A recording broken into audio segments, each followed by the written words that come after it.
Good afternoon, everyone. My name is Frank Cejas, and I have the distinct pleasure of serving as the Vice President of the Student Government Association here at Miami-Dade College Kendall campus.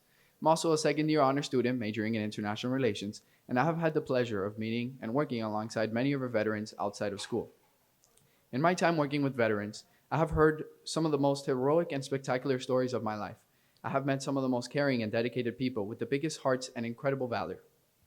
These men and women made a tremendous sacrifice for us, for all of us here today, for our friends and for our families, for our neighbors and for theirs.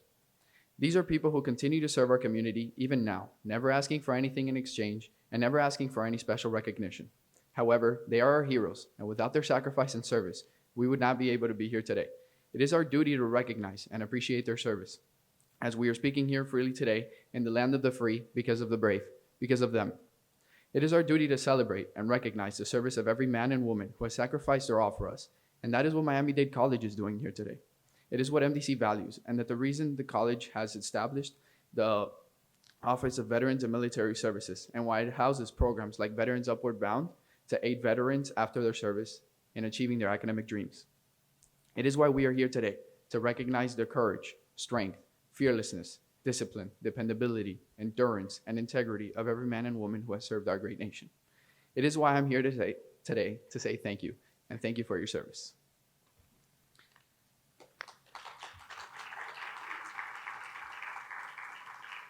So everyone, please stand for a moment and remain standing.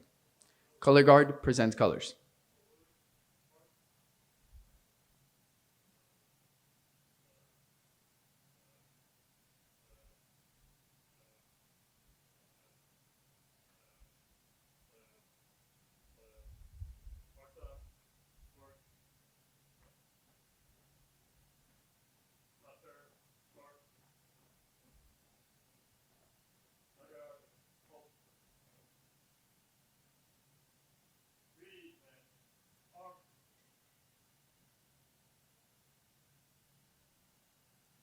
I pledge allegiance to the flag of the United States of America and to the republic for which it stands, one nation, under God, indivisible, with liberty and justice for all. And now I would like to introduce Luke Zazer, one of our very own music students, to recite the National Anthem.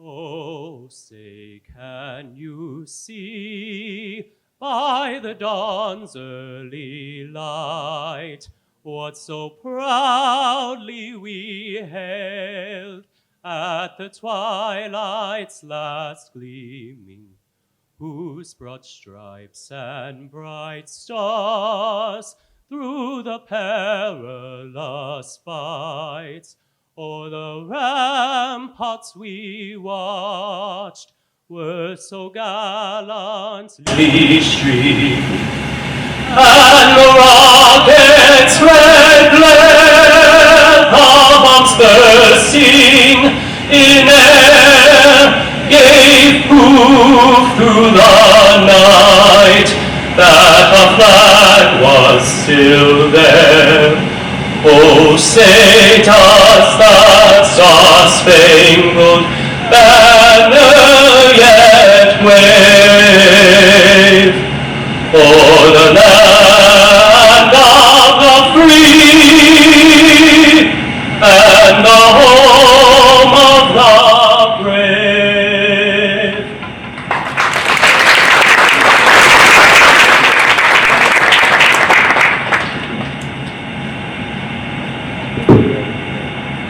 And now, please pause for a moment of silent reflection to honor the service members who have served our country and protected our freedoms.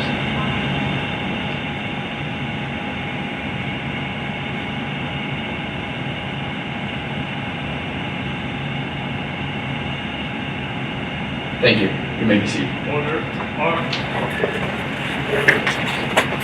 Right, face. Forward, march.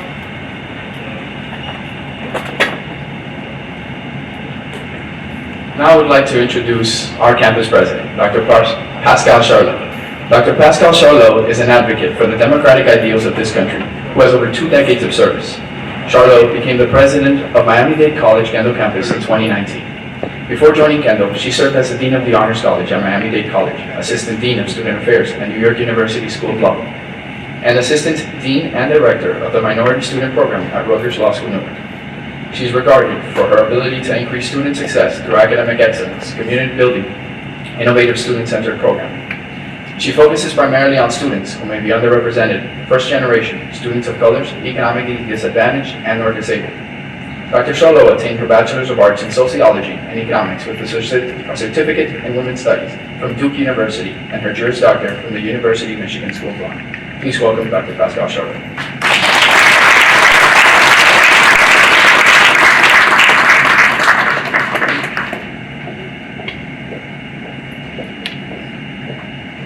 Good afternoon.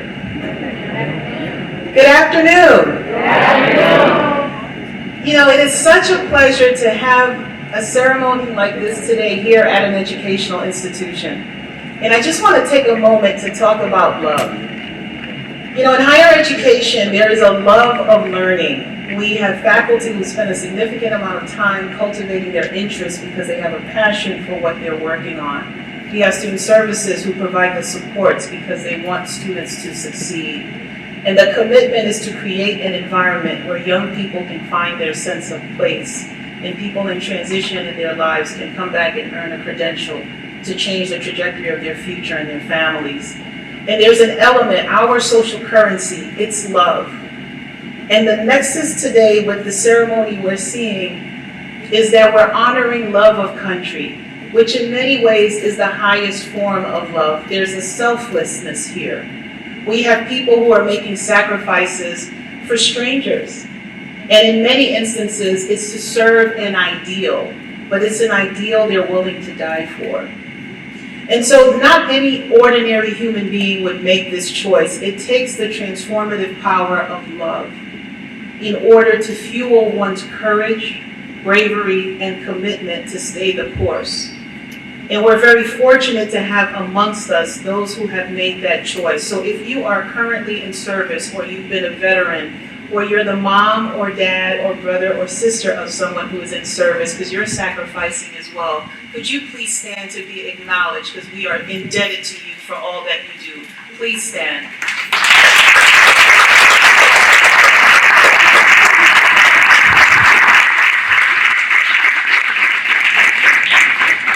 Thank you. And so on behalf of all of us who have benefited from your commitment, your courage, and your drive, and also on behalf of those who are not yet present, the unborn or the children who are driving into a world that is so uncertain in this moment.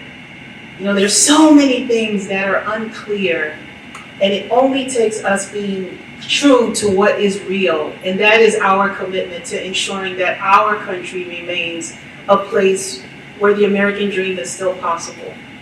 And that is possible because of you. And so on behalf of all of us who are here, those who are not here, I just simply want to thank you. Your sacrifice has not gone unnoticed. Your commitment matters, and we're so grateful to all that you are and all that we do. Thank you for being here, and wishing you all the very best, and we're keeping you and your family in our prayers. Thank you.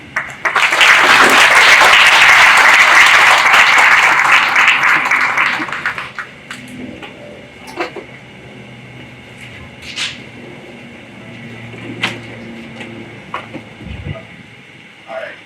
So now we'd like to talk about Major Danai Montesero. She's the detachment commander for the 7th Regiment's 108th Battalion in the United States Army Reserve.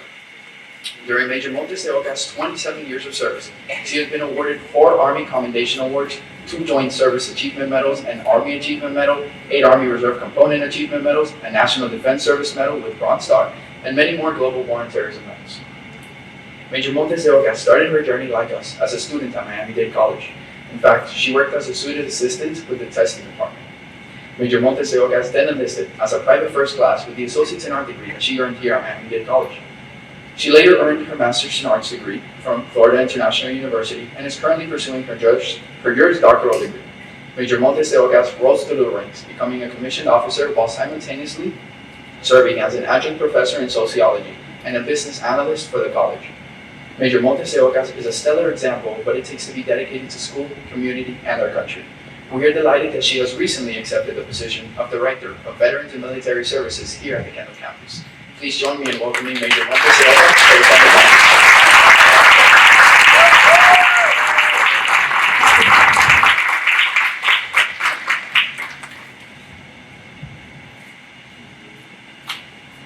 Sharks.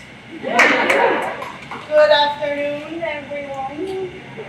I want to echo Dr. Chardot's speech by talking about love or love of country. So I'm going to tell you briefly about me. I was born in Cuba, like many Salvadorians, and I came here in 1980 on the Mario boat lift, right? And eventually made my way through high school and went to Miami-Dade College North Campus, graduated from there and decided that I wanted to join the service. My grandfather was in the army in Cuba as well. And so maybe it just runs in the blood. Soon after that, not that much after, but I had my daughter and my sister was born. My mom was 40, my mom had my sister. I lived in Virginia and I said I need to come home. I'm not gonna have a sister that doesn't know me.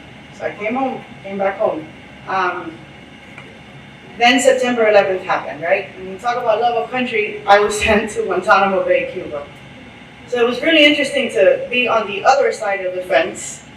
We still had Cuban nationals that would come in and work there. I think at this moment they've already passed because it's been a while, it was 2004. I was away from the college for almost 2 years. I was in Cuba for a year, in Guantanamo for a year, and then I was at the Pentagon for another year. And I served as a paralegal. I was enlisted. I enlisted as a 88 Hotel, which is a cargo specialist, so I could drive a crane. I almost can drive a forklift.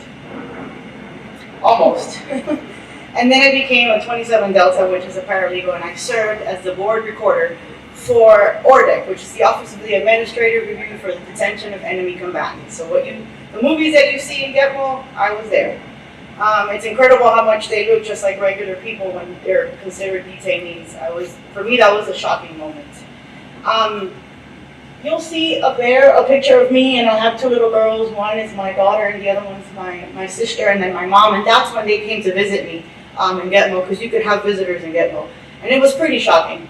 It was a very shocking experience, but I learned a lot from that. There it is. When I came back, I worked as a recruiter at North Campus, and I said, we have so many servicemen and women coming back, and we need to do better, and we need to be better, and stay consistently better with our servicemen and women. And Dean Vasquez asked me what the Veterans Day means to me, and I'll tell you what it means to me. It means that story. It means stories like Staff Sergeant Innocent that I've known for very many years. We started together at the Garrison Unit, which was in West Palm Beach. She left us and came back, and Staff Sergeant Innocent is actually she's a detective at Fort Lauderdale's Special Victims Unit. So we have dual citizenship as reservists. Sergeant First Class Petway, these are two of my soldiers, that's why I'm talking specifically about them. A proud Miami-Dade graduate, she graduated from the Bachelor's Program in Supervision and Management recently. She came to me as a E6, a staff sergeant, and just recently got promoted to Sergeant First Class. She is one of my I'm left-handed, so I'm going to say she's one of my left hands. These are the soldiers and the folks that live two lives. We live dual citizenships.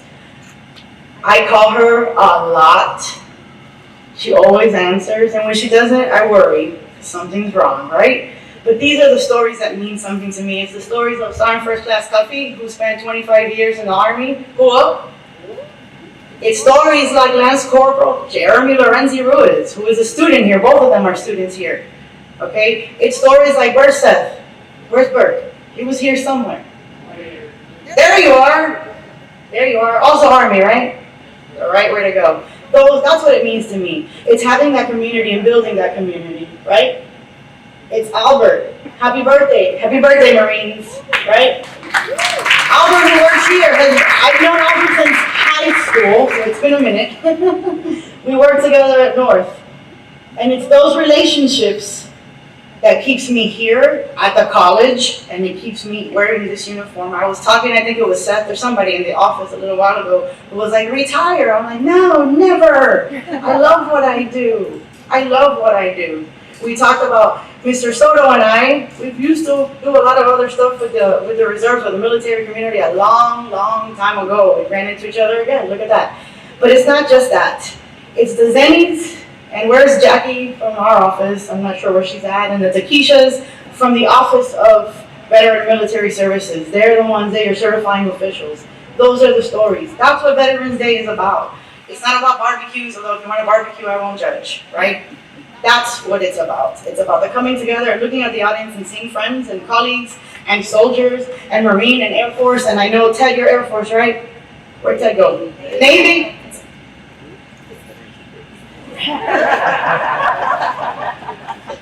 We joke a lot. But I'm very grateful to be here. I don't know any other place than Miami-Dade College and the United States Army Reserve. Those are my two heavens. That's where I go. That's my peace. This is my peace. To have an education, to be educated, and to be able to serve, first enlisted and then say, okay, you know what, I have the credentials to become an officer and to help my fellow enlisted soldiers. And that's why I did it, and I will continue to do it. So what does Veterans Day mean to you? That's personal, right? We all have either children or spouses or something. Somebody in your family at one point or another has served. And so the missing man or fallen comrade table is in remembrance and honor of those heroes that will not be able to celebrate with us in future celebrations because they have given the ultimate sacrifice, right? And so that's why we have those. I came from North Campus, and the colleges simultaneously are celebrating veteran services, and we appreciate that very much. I want to make sure I touch on all my points here. At the end of the ceremony, we do have a challenge coin. A challenge coin is a traditional coin given between service members to another service member, I guess, in honor of their service. So if you have served, or if you're a parent or a child of somebody who has served, if that's okay with you, we do have a challenge coin for you at the end, and I'll have my Staff Sergeant Anderson help me give that out. Do you guys have any questions of me?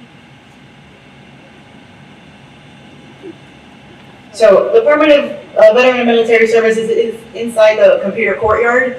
It is an open door policy. Even if you're not a veteran and you need to come and chill out for a second and take a break, you're welcome there, okay? But if you are a veteran, it's specifically for you, veteran or currently serving, because it's a distinction that only we understand.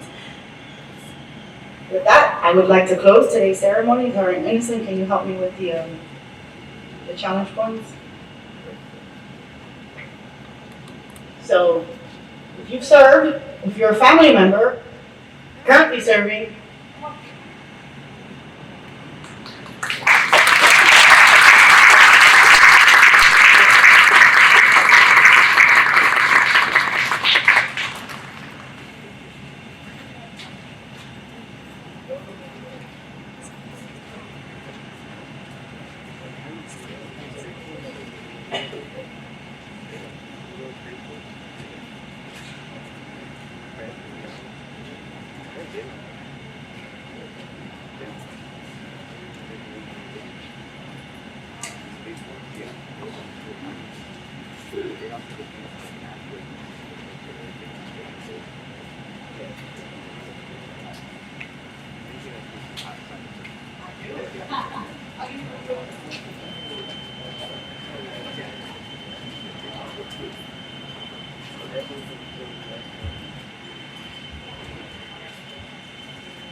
Okay, thank you all for coming today and helping us honor our veterans.